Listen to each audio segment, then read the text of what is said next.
এই পাঁচটি ভুল করলে, এই পাঁচটি ভুল যদি আপনি করেন, মানুষ আপনাকে ঘৃণা করবে, মানুষ আপনাকে মহাব্বত করবে না, মানুষ আপনাকে ভালোবাসবে না, ঘৃণার পাত্র মনে করবে। এমন কি কেমন ঘৃণা করবে জানেন? তাদের অন্তরের কথাগুলা কখনো আপনার কাছে ব্যক্ত করবে না। কারণ তারা জানে আপনার কাছে যদি তাদের অন্তরের কথাগুলা ব্যক্ত করে, যে কোনো সময় যে কোনো মুহূর্তে তাদের বিপদ আসতে পারে, যে কোনো মুহূর্তে তাদের উপরে চরম পর্যায়ের বিপদ পড়তে পারে। এই জন্য তারা আপনাকে ভাইরাস মনে করবে, তারা আপনাকে অ্যান্টিভাইরাস মনে করবে, তারা আপনাকে কখনো নিজের মনের কথা বলবে না। অনেক সময় দেখবেন কিছু মানুষ এতটাই ঘৃণা করে, আরও মানুষদেরকে সতর্ক করে, এক তুমি আমাকে বিশ্বাস করে কথাগুলা বলছো, ঠিক আছে আলহামদুলিল্লাহ, অমুকের কাছে কিন্তু এই কথাগুলা বলবা না, যদি বলো তাহলে মনে করো তুমি শেষ, তোমার মান সম্মান ইজ্জত নিয়ে শেষ, ছিনিমিনি খেলবে, তার কাছে কখনো বলবা না। সে তার মুখের মাঝে মধু আর অন্তরে বিষ। এমন কিছু মানুষ আছে দেখবেন, আপনার এত প্রশংসা করে, এত প্রশংসায় প্রশংসিত আপনাকে করবে, কিন্তু আপনি যখন বের হয়ে যাবেন তখনই দেখবেন সে আবার আপনার সমালোচনা করা শুরু করে দিবে। এই জন্য দুই প্রকার মানুষ থেকে আমাদেরকে নিরাপদে থাকার জন্য তৌফিক দান করুন। সম্মানিত হাজিরিন, এই পাঁচটি ভুল করলে মানুষ আপনাকে ঘৃণা করবে। কি এমন পাঁচটা ভুল যে ভুল করলে মানুষ আমাকে ভালোবাসবে না, যে ভুল করলে মানুষ আমাকে ঘৃণা করবে? এই কাজগুলো কেন আপনি করবেন? আল্লাহ পাক আমাদেরকে পাঁচটা ভুল থেকে নিজেকে সংশোধন করার জন্য তৌফিক দান করুন। এক নাম্বার, দিলের কান লাগায় শুনুন, এই কথা বলবা না, কথাগুলা মনোযোগ দিয়ে শুনুন। এগুলা আমাদেরকে চলতে ফিরতে, ভবিষ্যৎ প্রজন্ম আমাদেরকে এগুলা কিন্তু আমাদেরকে স্যাটিসফাইস করে, এগুলা কিন্তু আমাদেরকে পথ দেখায়, এগুলা কিন্তু আমাদেরকে কন্ট্রোলে রাখে। তা না হলে সারা জীবন আপনি ঘৃণার পাত্র হয়ে থাকবেন, কিন্তু কখনো এটাতে শুধরাতে পারবেন না। এই ভুলগুলা যখন আপনার হবে, আজকের থেকে আপনি সংশোধন হয়ে যান, আর কখনো আমি এমনটা করব না। এক নাম্বার হচ্ছে, কাহারও চেহারা বা উচ্চতা নিয়ে কখনো মজা করবেন না। আমার চেহারা কালো, আপনার চেহারা সুন্দর, আমি খাটো, আপনি লম্বা, আমার চেহারাটা সুঠাম দেহের অধিকারী, আর আপনার চেহারাটা একেবারে কালো। আচ্ছা বলেন তো, আপনাদের কাছে আমার প্রশ্ন, আপনারা এখানে যারা আছেন আপনাদের সকলের কাছে আমার প্রশ্ন, একজনের চেহারা কালো বানাইছেন, আরেকজনের চেহারা সুন্দর বানাইছেন, একজন খাটো আরেকজন লম্বা।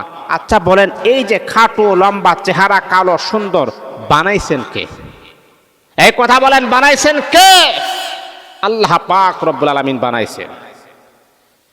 যেই রব আমাকে খুশি হয়ে কালো বানাইছেন, সেই রব আপনাকে খুশি হয়ে সুন্দর বানাইছেন।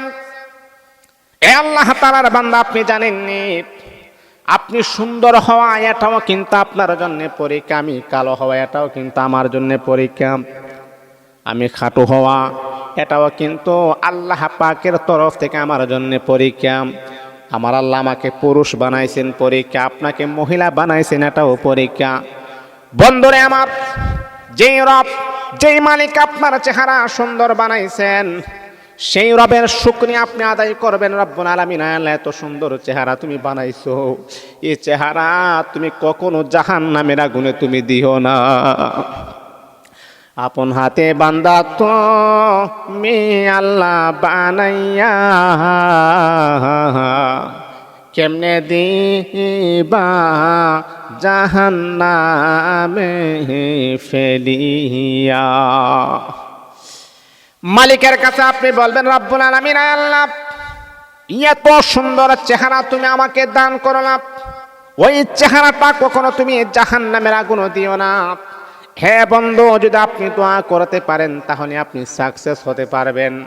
যে মালিক তাকে কালো বানাইছেন, সেই জন্য কালো নিয়ে আপনি কখনো খোঁটা দিবেন না, তার চেহারাটাকে নিয়ে আপনি বিকৃত করবেন না। আমার আল্লাহ বলেন, এক বান্দা যখন আরেক বান্দাকে নিয়ে যখন ক্রিটিসাইজ করে, আমার নবী বলেন, এটাই আমার আল্লাহ সব চাইতে ভীষণ কষ্ট পেয়ে যাই। আল্লাহ বলেন, আমি সব চাইতে বেশি কষ্ট পাই আমার এক বান্দা যখন আরেক বান্দাকে নিয়ে ক্রিটিসাইজ করে, এ খালো, খাটো, দেখতে সুন্দর না, কেমন জানে লাগে, গরিব, নিন্দা এগুলা করবেন না বাবা। হিংসা করার একমাত্র মালিক হচ্ছেন আমার আল্লাহ, পৃথিবীর কোনো মানুষ হিংসা করতে পারে না। এটা করবেন না। এটা করে নিজের ধ্বংস নিজে টেনে আনবেন না। তাহলে 1 নাম্বার হলো, যদি আপনার ভিতরে এমন একটা বদ অভ্যাস যদি আপনার থাকে, কালো অথবা চেহারার উচ্চতা নিয়ে যদি আপনি মজা করেন, তাহলে মানুষ আপনাকে ঘৃণা করবে, মানুষ আপনাকে মহাব্বত করবে না, ভালোবাসবে না। এই ভুল থেকে আপনি নিজে শুধরায় চলে আসতে হবে। 2 নাম্বার হলো, বয়স অথবা বেতন কাউকে জিজ্ঞাসা করবেন না।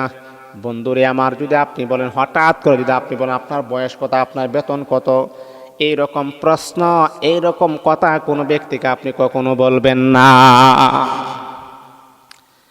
এইরকম কথা বলবেন না যে আপনার বেতন কত, আপনার বয়স, আপনার স্যালারি কেমন, এই কথা হঠাৎ করে বলবেন না। যখন তার সাথে আপনি মিটিং হবেন, কথাবার্তা বলবেন, আন্ডারস্ট্যান্ড যখন হবে, এখন যদি এমন একটা সিচুয়েশন আসে যে এখন বললে আমার সমস্যা হবে না, তাহলে এখন বলতে পারবেন। হঠাৎ করে আপনি বেতনের কথা জিজ্ঞাসা করবেন না। এটা হলো 2 নাম্বার। 3 নাম্বার হচ্ছে, বেশি শুনুন আর কম কথা বলুন। মানো, জ্ঞানী ব্যক্তিদের একটা স্বভাব কি জানেন? তারা শুনতে চায় বেশি, কথা বলতে চায় খুবই কম। আর এখন জ্ঞানীদের সংখ্যা কম, চাপাবাদের সংখ্যাটা বেশি হয়ে গেছে।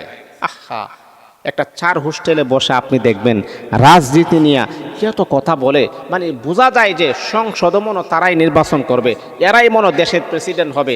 যেই পরিমাণ তারা যা করে, মানে বোঝা যায় যে রাজনীতি সম্পর্কে যারা রাজনীতি করে, যারা রাজনীতি প্রবীণ হয়ে গেছে, মুরব্বী হয়ে গেছে, তারা বুঝেই না, তাদের তুলনায় তারা একেবারেই সবল। মানে তাদের কাছ থেকে তারা শিখতে হবে।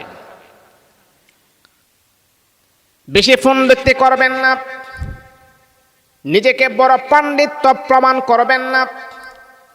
আমার আপনার নবী বিশ্ব নবী মুহাম্মদুর রাসূলুল্লাহ সাল্লাল্লাহু আলাইহি ওয়াসাল্লামকে আল্লাহ পাক অনেক ইলমের সাগর আমার নবীকে বানিয়ে দিয়েছেন। তারপর নবীর সামনে সাহাবায়ে কেরামকে বলতেন, সাহাবী ওয়াজ করো। সাহাবীরা বলতেন, ইয়া রাসূলুল্লাহ, ইয়া হাবিবাল্লাহ, আল্লাহ তাআলার পয়গম্বর, আপনি এটা কি বললেন, আপনার সামনে কি ওয়াজ করব? আমার নবী তিনি বুঝাইতে চেয়েছেন, সাহাবীরে আমি তো একদিন থাকবো না, ওয়াজ করো। ওয়াজের সিলসিলা যেন কিয়ামত পর্যন্ত যেন বহাল থাকে। আমার নবীর সামনে দাঁড়ায়ও সাহাবায়ে কেরাম তারা বয়ান করতেন। এই জন্য বন্ধু আমার, পাণ্ডিত্য জাহির করবেন না, কথা কম বলবেন, শুনবেন আপনি বেশি, তাহলে আপনি জ্ঞানী হবেন। আর যদি আপনি বেশি কথা বলেন, তাহলে আপনাকে মানুষে ঘৃণা করবে। এটা হলো 3 নাম্বার। 4 নাম্বার হলো, আমন্ত্রণ ছাড়া কখনো কোনো জায়গাতে দাওয়াতে আপনি যাবেন না। ওই মানুষটা আপনাকে ইনভাইট করে নাই, ওই মানুষটা আপনাকে দাওয়াত দেয় নাই, কিন্তু বিনা দাওয়াতে আপনি তার বাড়িতে গিয়েছেন, তাহলে আপনার সম্মান কমে যাবে, আপনাকে মানুষে ঘৃণা করবে, আপনাকে মানুষে মহাব্বত করবে না।